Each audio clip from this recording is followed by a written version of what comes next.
Well, hello. Video, not quite a live video. First one, is it the first one for the year? I'm going to say maybe. Did I do one a couple of weeks ago? I think I did. Okay, so first newsletter video of the year. So what I decided to do every year, I intend to do every month I intend to do a newsletter, but I tend to get one out once a year because we're so busy.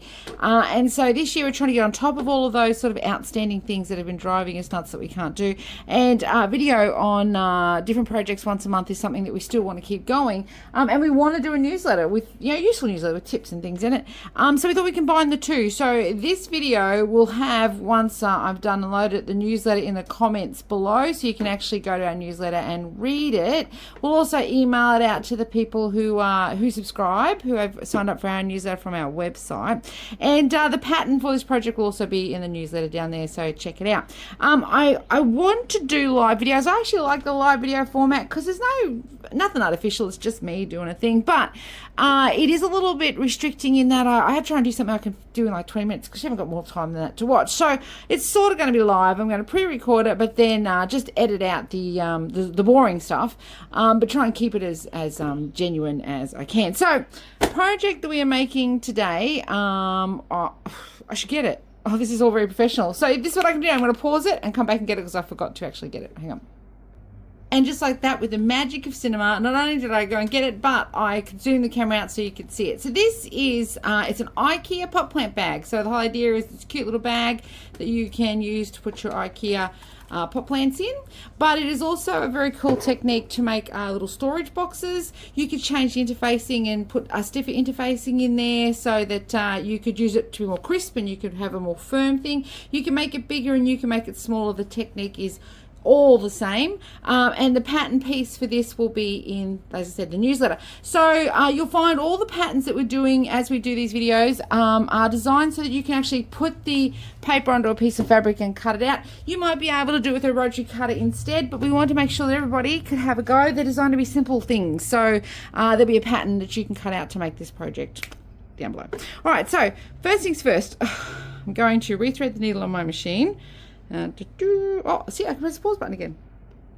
I'm going to keep this video as live as I can. Press this pause button twice in 2 minutes. All right, so what we have for this project, you will need approximately 9-inch square twice of fabric, a 9-inch square twice of some sort of interfacing, and I'm using polyester wadding or batting for this. This would lend itself very nicely to Decaville, fusible foam, just a couple of layers of fusible interfacing if you don't have anything else lying around. And then you'll need a couple of, I'm not going to pause this time because that's ridiculous. I'm going to come back, I'm all the way over here. And you'll need a couple of pieces of fabric for your lining. So the first one I made it out of patchwork fabric, and if you haven't been to an actual patchwork shop in a while, go. They have the most beautiful range of fabrics. But this one I'm making today, this is some furnishing fabric that I picked up from Spotlight. I think it was on special, pay special prices, never pay full prices from department stores. This was furnishing fabric, but because it's furnishing fabric, it's a heavier cotton, almost like a drill duck sort of fabric, so it's going to give more body to that bag and give it a really cool look too. Plus it is Buffalo Bill, one of my favorites when I was a kid. The other thing that you will need for this exercise, you will need a walking foot. If you don't have a walking foot, you can still do what we're going to do, but you have to be more careful. And you will also need some thread, Resart thread. I always bang on about Resart thread. I love it. It's 1,000 meters for $8.50. It is, it absolutely, you couldn't say otherwise. It is the best quality thread in the industry. If you go to a department store and go up to the stand of threads that they have and look for the 1,000 meter spool and have a look at how much they're charging for that, and then remember, this is better quality and it's $8.50. All right, so then the other things that I'm going to use today are little snippers. These are about $3. And if you have a fabric control tool, I'm always using the fabric control tool. If I'm not using it when I'm sewing, I'm certainly using it when I fix machines. I love this Hera marker from Clover. It's about, I think, $14, but it is very good for turning things inside out or right side out. And then also 606 spray. A lot of you use 505. 606 is the best, $16.50. We're going to get straight into what we use that for. Now, so to start off for this project, we have taken our piece of batting, wadding, interfacing, whatever you're using, and bonded it to our fabric. Now, you need to do some sort of bonding or basting so that when you sew, the fabric doesn't creep down and come off of the wadding. So you could do it by pinning. You could go ahead and pop some pins and probably, you know, around about that much distance, size of a CD between your pin. Do you remember what a CD is? Size of a CD, just Google it. This big between your pins is probably plenty, is all that you need.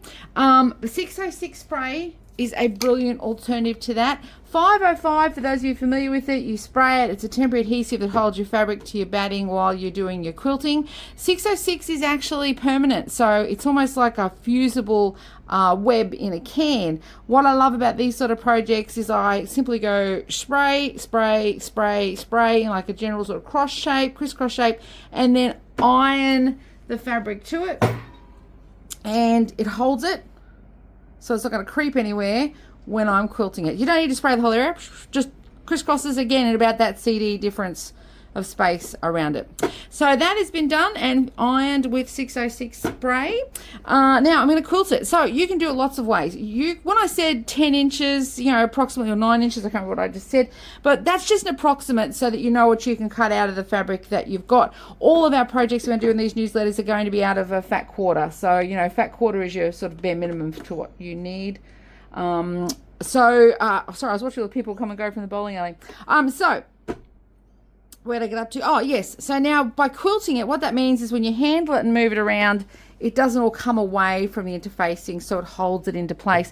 If you're using something like H630, which has glue all over it, you could probably miss the quilting step because the glue does fuse the fabric to the batting together.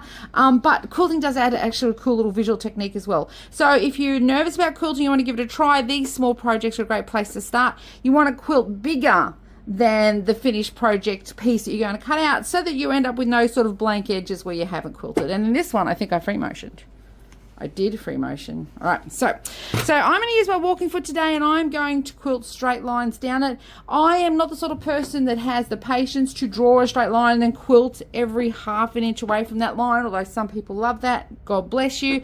I am simply going to quilt random lines just in swirls from the top to the bottom just to give it that quilted effect. So I'm going to start that now and I'm going to play and fast forward if I can get the magic of editing to do that for me. So, what am I sewing on today?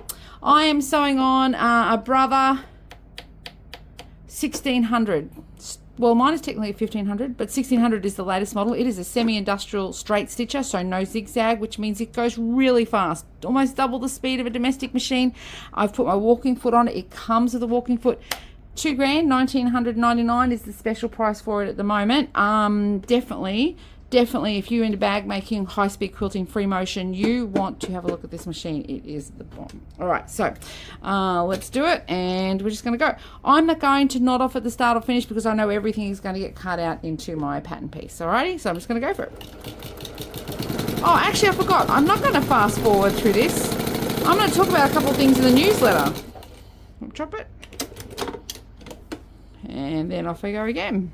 I've set my stitch length to this one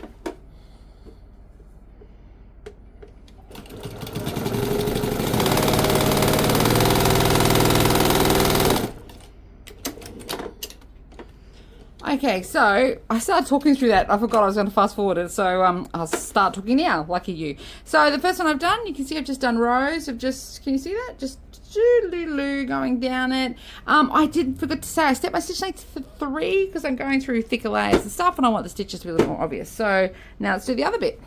Fast forward again, I would imagine, is what I'm going to do.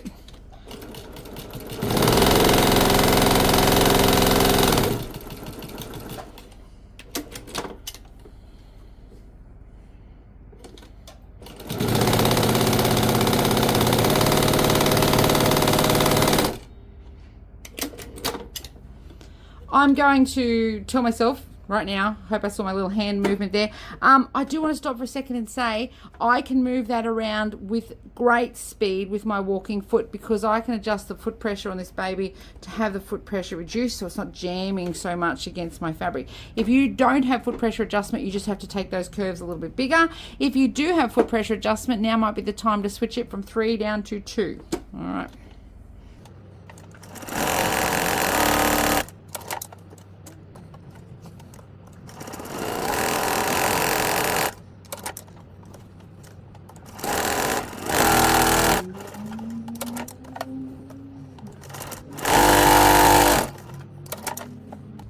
Alrighty, so there is my second piece. So that is 2 pieces quilted. I should show you the other way so you can see the lines. That'd be even better. See? So nothing particular, just a bit of quilting to hold it all together.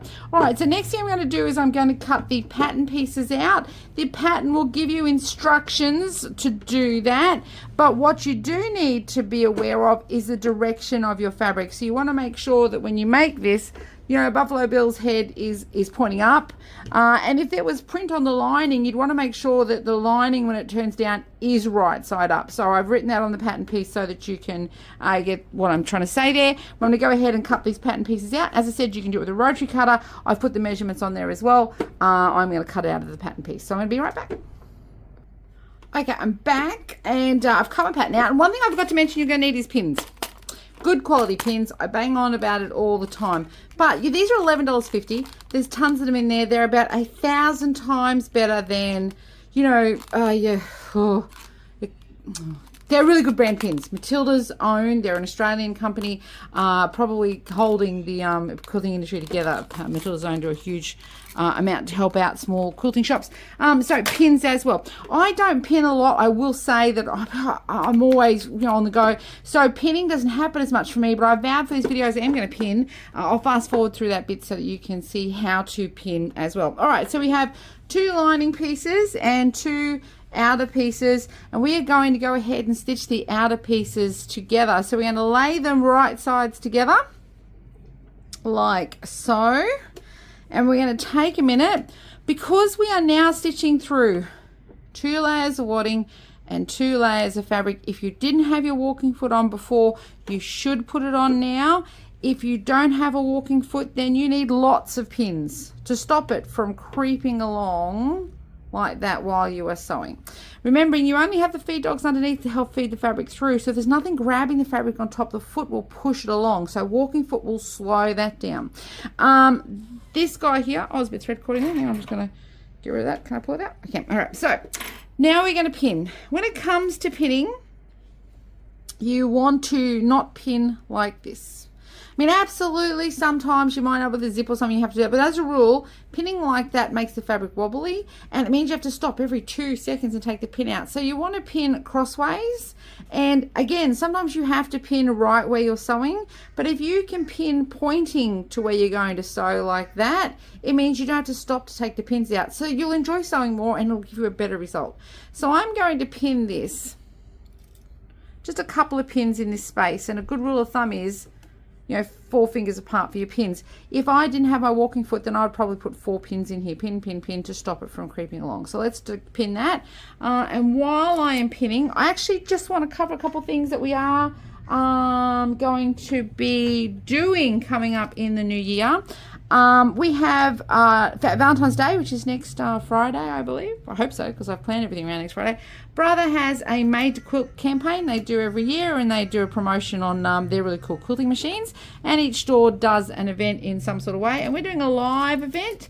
So from lunchtime on Valentine's Day, you'll see little live videos popping up all day on just different quilting techniques. So I'm just going to talk about free motion and walking foot, and I'm not going to do hand quilting because I don't have the patience for that. But make sure you tune in for that. And then if you didn't get to watch it live, you can watch it later. So they'll be on our Facebook page, which I'm assuming you're on now. But if you're not, check us out, Mike's Sewing Machine Repairs. We've got lots of cool videos and stuff on there. All right, so I have pinned that. Now, 1/4 inch seam is what we want, but we're not making anything that mathematically has to add up so that 1/4 inch means you end up with a 1/2 inch. And then the reason we use 1/4 inch generally with patchworking is because it's easier maths to do, so we can work out what we are, the next piece is going to be the size to fit the last piece that we made. But because this is just a thing, we're making a thing, then we don't need to be so pedantic about the seam layouts. I just bumped the camera, so I'm just fixing it. Sorry.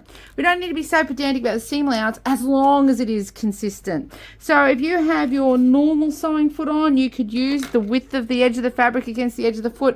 If you've got a 1/4 inch foot, then you could put that on. It'll give you a 1/4 inch seam. It doesn't really matter as long as you use the same distance all the time for these smaller projects. So I'm going to leave my walking foot on, and I am going to go ahead and line up the edge of this fabric with a part of the foot that I have already pre-measured as being 1/4 inch. So I know on this walking foot, can I zoom in?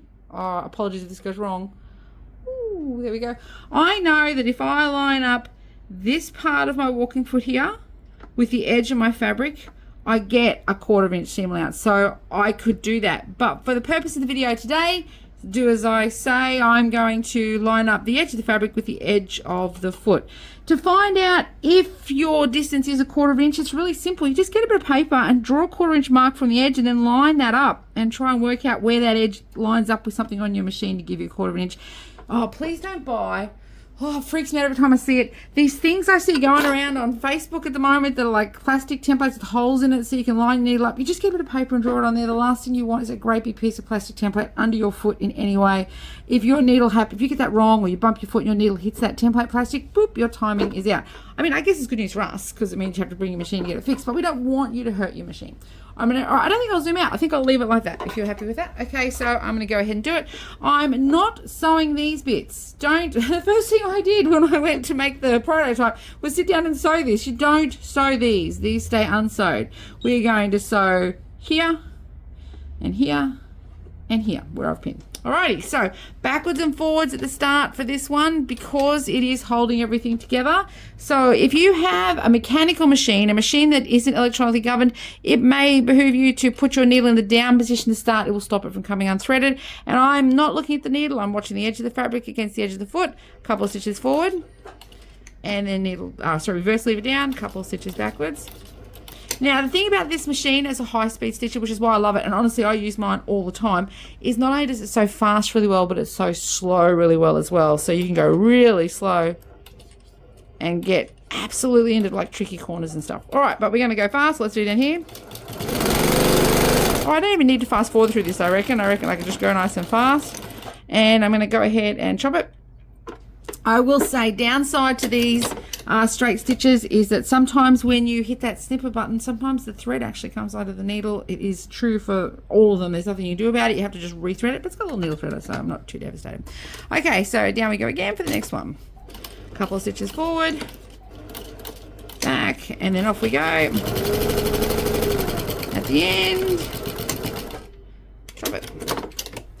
Alrighty. Now also too, I've got my newsletter printed out next to me so I can see all the cool things. All right. Oh, machine sale time. We've done a sale for February. We let all the Christmas and the dumb, Black Friday. I always say black box sales, Black Friday sales. You gotta let them out of the way. We do our sale in February and we're doing a big machine sale. Lots of machines on special. This one is on special. Embroidery machines. So all of our brother machines are on sale at the moment. So the specials, some of them are in the website and some of them in the newsletter and the rest are on our website. Check it out. I decorated it all very cool for Valentine's Day. No, zoom out. Alrighty, so I've done this one around here. Shoom, shoom, shoom. All right, I'm going to do the same thing now take those pins out.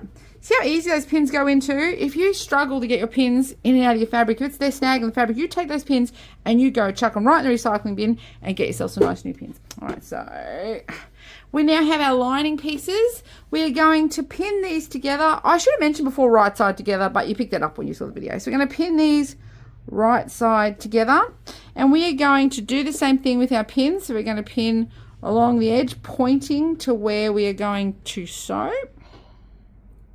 Oops.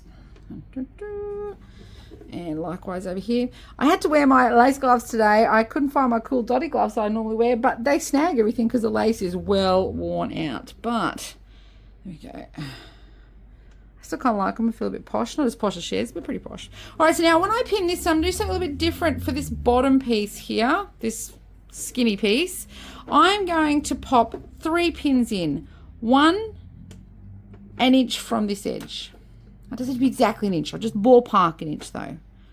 1 from an inch on this edge. And I'm making these pins actually go right across where I'm going to sew. See what I've done? Like that. And then 1 more pin in the middle. The reason being is I need to leave this open. I don't want to sew this closed, and if I don't put these pins here, I will forget and then just charge right through and sew it. So we do that first so we don't forget and get it out of the way. I don't really need my walking foot on for this lining, but I know I'm going to put it back on for the next thing I'm going to do, and a walking foot doesn't do any harm on these 2 layers of fabric. The only thing is you can't do all your fancy stuff with your walking foot. Okay, so let's go ahead and do nice forwards, backwards, forwards, all together, and then I'm just going to creep up to that pin. I'm not going to sew over the pin, but I'm going to creep right up to it. 1 more, there we go, and then I'm going to take my pin out, chuck it on my pin cushion, and then I'm going to hold down my reverse lever. And the reason I have to reverse it is that as I turn my fabric or my project through this hole, I don't want the hole to stretch too much. So I'm going to go ahead and reinforce it like so. Cool. And then I'm going to come over to this pin, line up the pin with my my needle here, take the pin out, and then I'm going to go forwards a couple of stitches, backwards a couple of stitches, and then forwards again, and then chop it. And the end result is I have this little space just here. Cool. All right, so now I'm going to go through and buzz down here. So lining it up again. And while I do that, I'm going to just turn the pages in my newsletter so I remember what I want to talk to you about next. All the cool machine specials. Alrighty. Okay, so, stitch break. So Shez and I do stitch break. If you haven't joined us already, go check it out in our Facebook feed. We love doing it. It's a little project that we were doing every month together. Cheryl is from Heidi Ho Patterns. We took a break over Christmas, because we're old, we need a bit of a break. But we decided in the new year that we aren't going to do actual projects anymore because it is hard to come up with those projects in that period of time. And it is also a lot of work for Shez to write those instructions.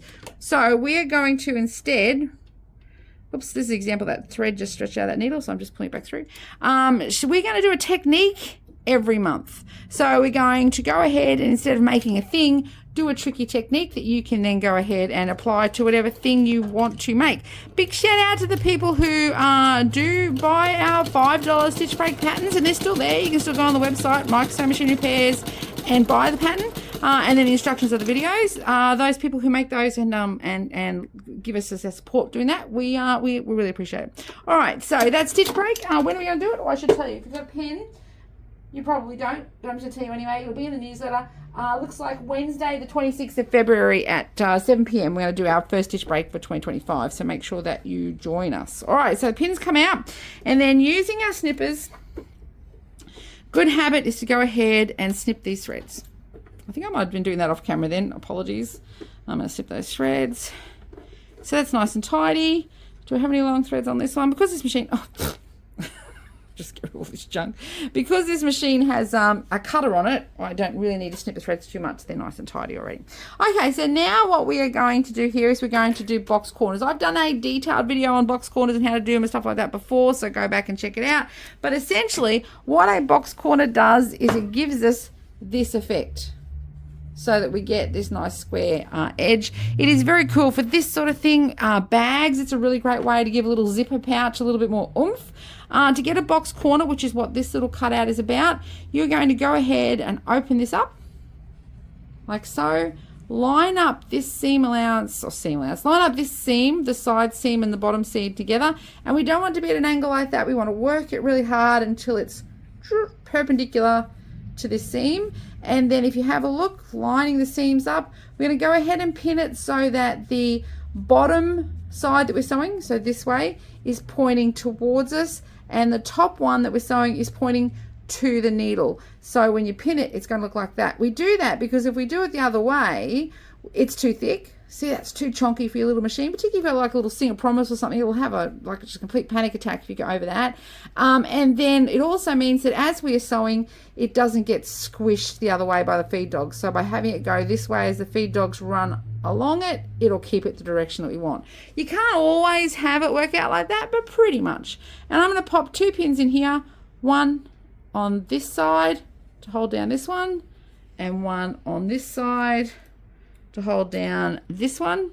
Now, I would get up and run over and get them, but I feel I can't just pause the video again. But you can get this really cool thing called you get this really cool things called forked pins, and they're one pin that is U-shaped, and they will go through and hold those 2 open together. They are very good for patchworkers. If you do a lot of seams that have to go in a certain direction, those pins are invaluable. So now I'm going to go ahead and do that, and I'm going to do that, and so I'm going to pin it all first so it's all pre-pinned, and then come back and sew it. So flipping it over. Now here's the thing. If I sew this way and do the same principle, that this is going to be down when I sew, see how I get a twist in my seam?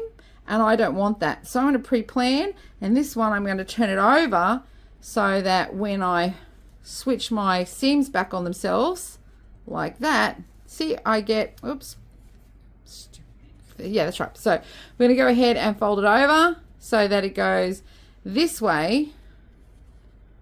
Oops, there we go. So that my seam ends up still flat. Cool? But I can't do that underneath my walking foot and have it be the ideal way. So I'm going to have to take extra care when I do this, and I'll show you how to do that in a second. So in an ideal world, feed dogs traveling this way, it should go this way. But we can't have that happen here because I'll get a twist in my seam. So I'm going to do it in the opposite direction and show you how to fix that when you get to it. Cool. All right, so I'm going to go ahead and pin it. Now, while I'm pinning, I'm going to talk about, trading hours. Okay, so I'm going to talk about trading hours. I'll do another video about this altogether, but Mikey and Corey and myself love how busy we are. You probably noticed I didn't do so many videos the second half of last year. We were trying so hard to keep on top of our servicing that's coming in the doors, and we really, really, really value the fact that so many people are bringing their machine to us, but we have been unable to get our waiting period of 5 weeks down because of the volume of machines that are coming through. So we've had a bit of a powwow about how to fix that, because not only is it stressful on us to try and keep that volume turning through, we also want to make sure that we are doing the best that we can for our customers, and we want to reduce that waiting period. So we are going to change our shop trading hours. Our shop trading hours, we are going to change to 9 a.m. start and a midday finish for the shop. So that doesn't mean that you can't come and pick your machine up at different hours. It just means after those hours, if you could just organize a pick up and drop off time with us if you can't make those shop hours. To be honest, most of the time the shop is, all the action is in the morning, which is why we made that decision. But every now and again, we do have people popping in the afternoon, and we would love to be able to spend that afternoon time just concentrating on servicing and getting that wait time down. And also too, honestly, Corey is training, and it would be great to have her out there uninterrupted while we're teaching her to service. All right, so I've pinned those 4 corners, and I don't think I need to do any more with that. So I am going to now, if I was nervous, I could pin it some more. And indeed with this one, if I didn't have a walking foot on, I probably should. And now I'm going to go ahead and do the same seam allowance. So 1/4 inch, if that's what you're using. For me, it's that edge of the fabric to the edge of the foot. And I'm going to sew along here on all of them. Did I finish talking about the trading hours? Before I do that, so I don't get distracted. Yes, so that means we'll be here Tuesday to Saturday, 9 a.m. until noon is when the shop will be open for pop-ins.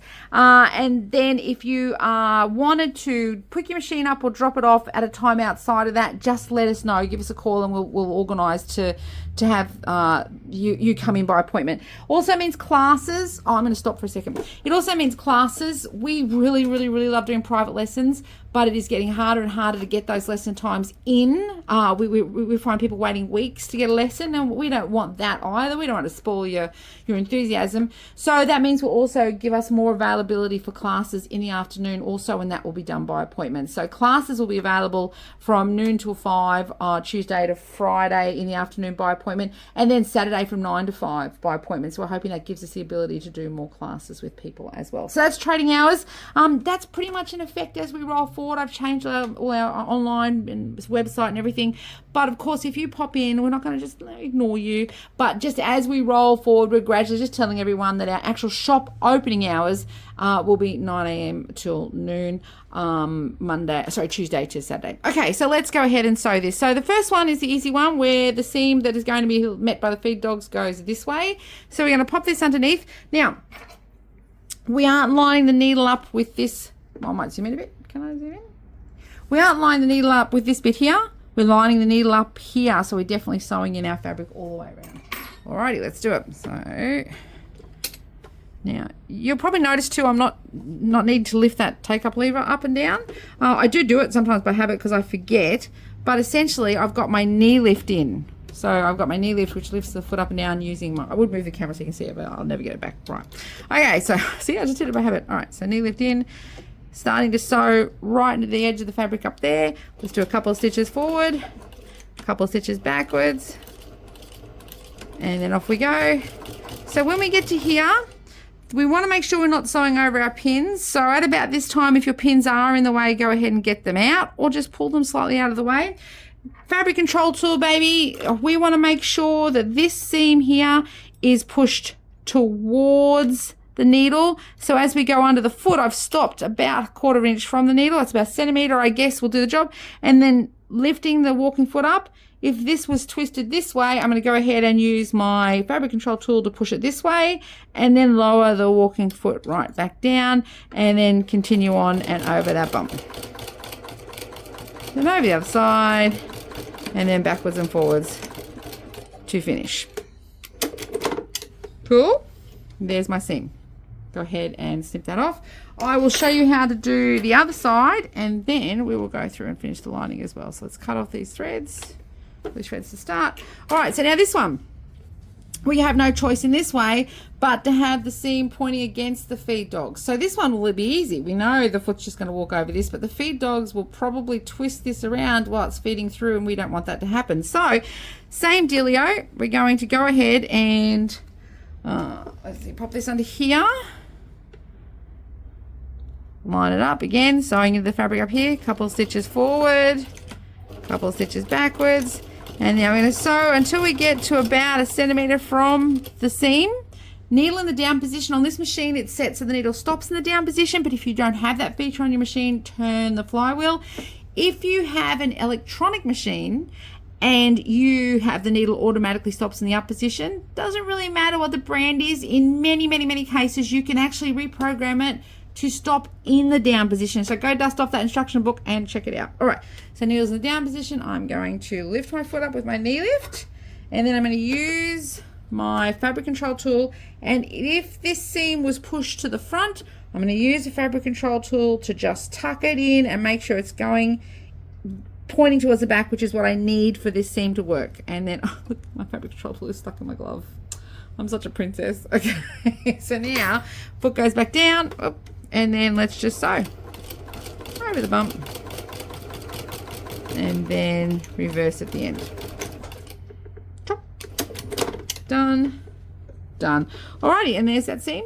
And see, this guy is going in the direction that we want it to go, so that it is the same all the way. Alrighty, so now I'm going to do the same thing on my fabric. And while I'm doing that, what's next in my newsletter? Let's have a look here.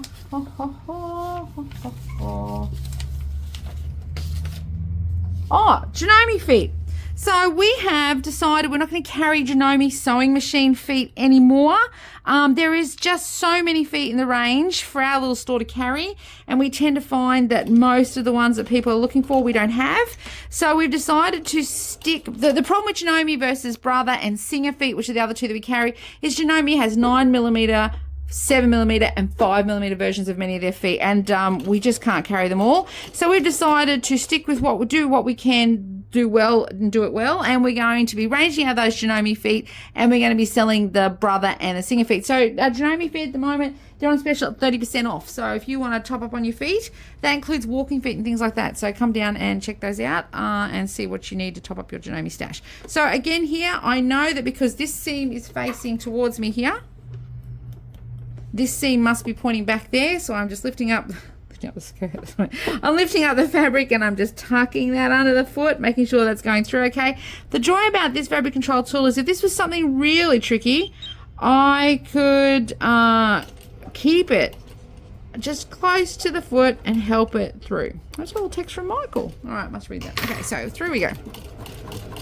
And then off the other end, and then chop it. And take the pins out, and then we'll just flip it over and do the other side. Alrighty, so I'm going to go ahead and same thing again. This time I'm going to be mindful of the fact that this seam is pointing that way, so when I get close to it, just keep an eye on it.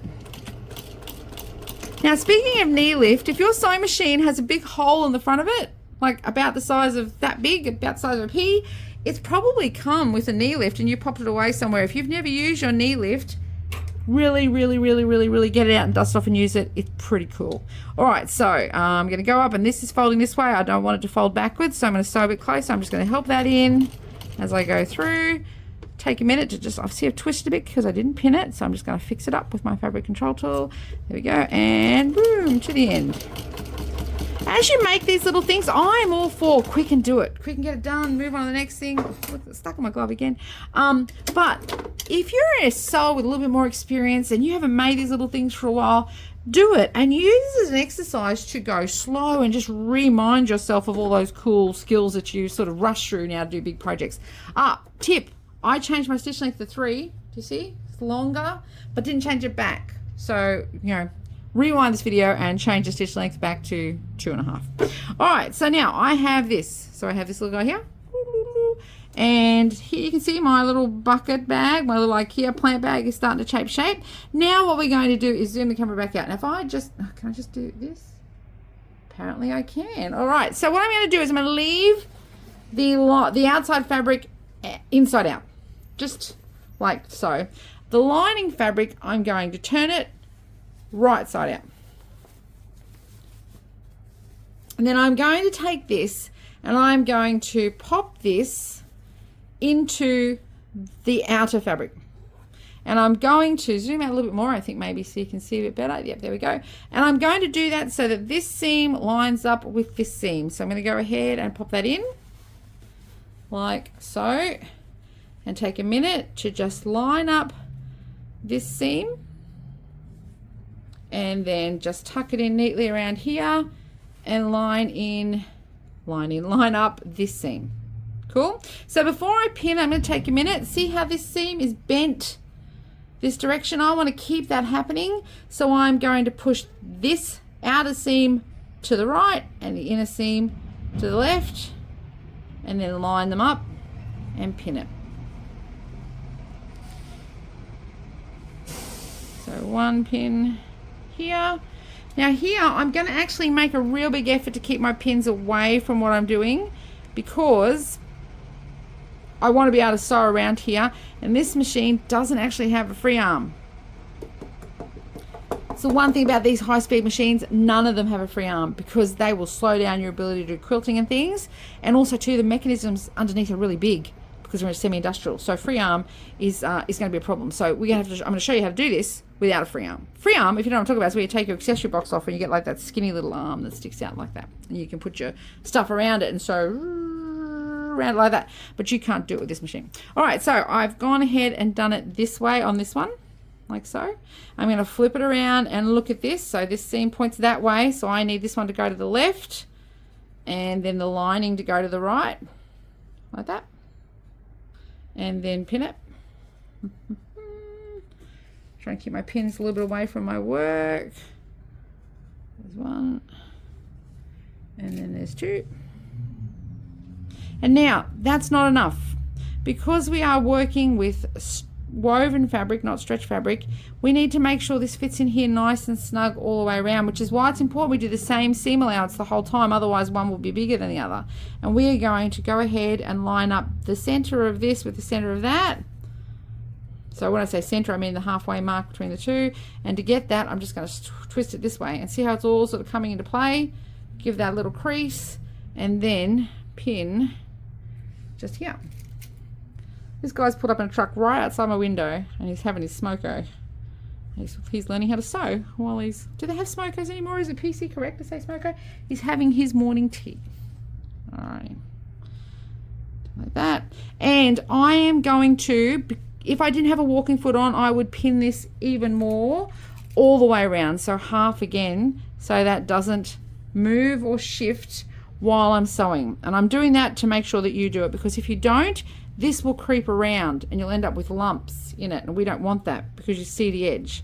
So we're going to go ahead and just give it a little bit of stretch so it all fits, like so, and then pin it all the way around.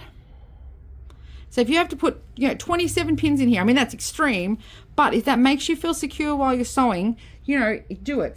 If it makes you feel like you're achieving what you need, then do that. So now from here, if this was free arm, if I was sewing over the free arm of the machine, I would probably actually pin it on the outside. So I do all of the pinning that I just did on the outside, so that when I go around the free arm and it's sewing, I can take the pins out as I go.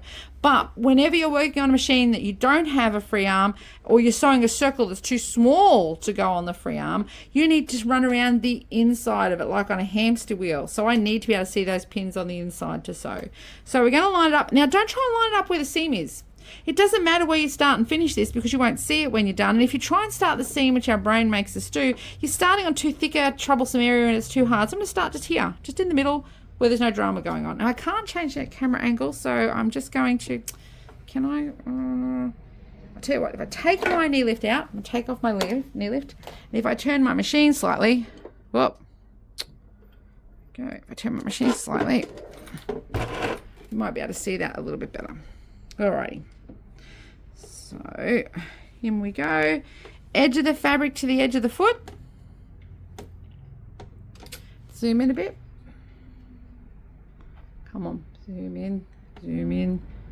There we go. And I'm going to edge the fabric, edge of the foot. Couple of stitches forward. Couple of stitches backwards. And I'm going to sew until I get to this seam about a centimetre away and then stop. So the rules haven't changed just because we're sewing in a circle. There you go, I'm going to stop there, needle in the down position.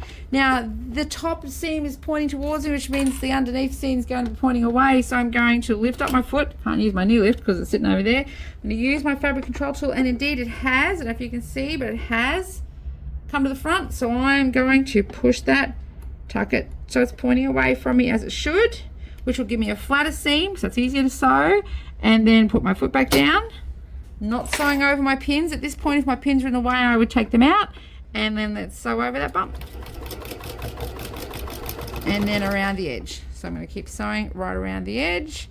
And look, see how this has come a little bit misaligned? I'm just going to take a second just to tidy that up, because we're all about learning to get this right. There we go. Now here it's all starting to bunch up at the back. Zoom back out so you can see what I mean. See, it's all starting to bunch up at the back. It's getting harder to steer. So with the needle in the down position, I'm going to take a minute and just roll this over towards me. Oh, is my needle coming down then? No, I'm good. There we go. Roll this over towards me so I can keep going. So roll it over and keeping going.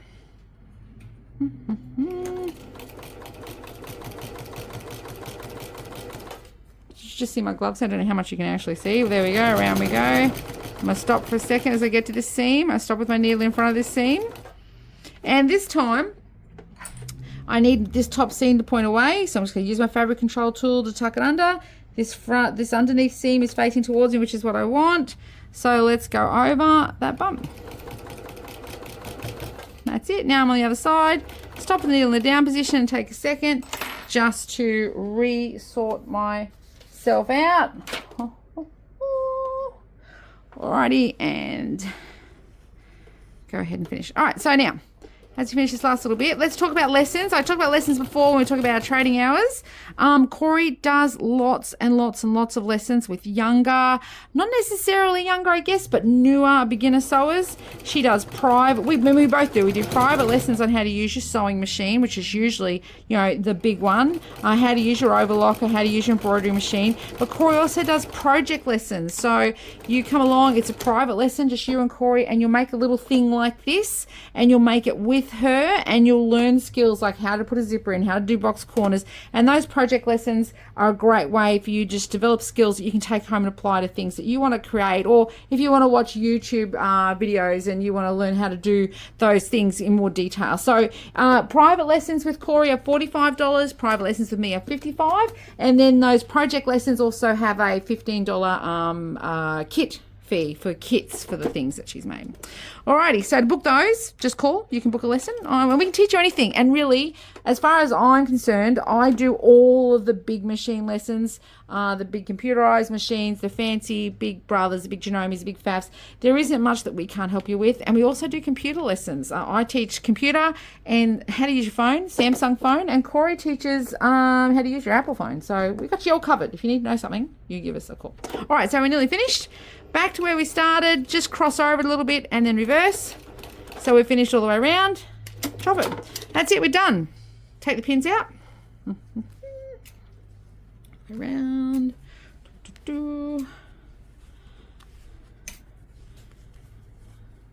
I gotta remember not to talk in the bits I'm going to fast forward, but I think I just talked in this, so I don't know if I wrecked that or not.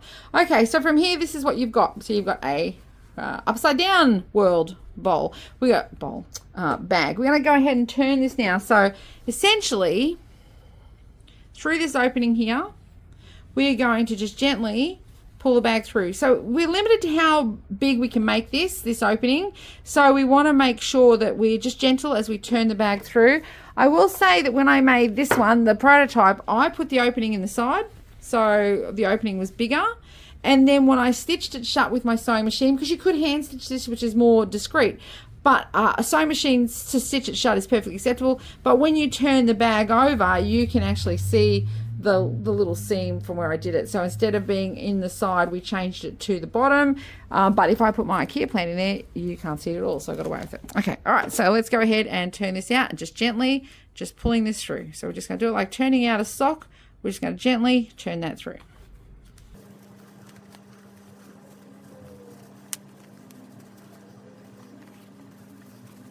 Alrighty, so now that I've just got that turned out, I'm going to use my little marker here, my hero marker.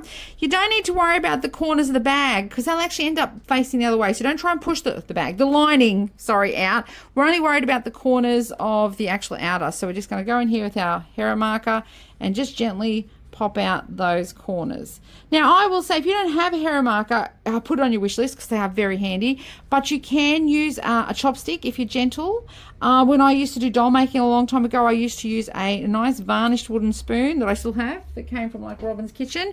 It's good for putting in the stuffing, but for turning the corners, whatever you use in the corner, don't use something sharp like a pair of scissors because you'll actually push the corner out and damage the corner. So we're just going to go ahead and just pop those corners out like so. And if you were so inclined and you didn't want to not pause the video again, you could go over and iron that to press that. But now that's done, I'm going to go ahead and tuck my lining back in side. So tuck it all in, and what we want is we actually want the wadding to not fold over with the lining. So we want the lining to almost, see that's a seam allowance, that's a bit of wadding that's left in the seam allowance. We want the lining to sort of fold over that so that we then get like a little fake piping moment. Do you see how cool that looks? Cool. So from here you would then either hand stitch or machine stitch shut the bottom. And when I say machine stitch shut, you'll go ahead and just pinch it back into place, pop a few pins on it, and stitch along the edge there. It doesn't matter if you see it. If you don't want it to be seen, then you would hand stitch it shut. We're not going to cover that today, but I have actually done it, I think, in a video in the past. So we're going to tuck that in there like so. And here, if you wanted this to now be this little piping moment, now is when you would definitely iron it to get this all nice and crisp. So from here, A, you can keep it like that. B, you could put a little snap in there if you wanted to and have it be, look, there's a little snap bag like that. But we're going to use it as our little Ikea plant bag. So we're going to now just fold over this top. And then you get your cute little contrasting moment. Cool? There it is. So then you can go ahead. And like I said, this is for an Ikea plant. It'll fit in there nicely, so you get this nice little baggy box effect. But if you wanted to use that to keep, you know, stuff in your pens or whatever in, you could use a firmer interfacing like your fusible foam, and you will get this lovely little box effect. And then that means you can actually make this bigger or smaller based on, you know, it's the same technique based on whether or not you want to use it to keep, you know, stuff in a shelf or things like that. But that is our Ikea plant bag all done. It wouldn't be a video if I didn't knock that camera stand just once. Now let me check if there's anything else that I need to put into the newsletter content of this. I think I've done all that. New business hours was the big one for us. Stitch break is coming up. Corey's got some live videos coming up, but we'll let you know about those as we go forward. And booking classes in. All right, I think that's us done for today. Oh, I will say, in the newsletter, I did do a quick tip on how to do something with hooping your embroidery machine. And this is the product I'm talking about when I say draw liner. This is it. It's that stuff you get for about $3 a roll from the Choice Discount store next door. Okay, I'm out of here. Thank you very much for watching. Please give your feedback as to what you thought about this video. Your thumbs up makes the world of difference to me. It makes you feel like that you're watching it. And I really hope that you are rolling along with us with the idea of those new trading hours. Please let us know what you think in your feedback, or of course you can always call and leave a message at the shop. I will talk to you later. All right, peeps, I'm out here. Bye.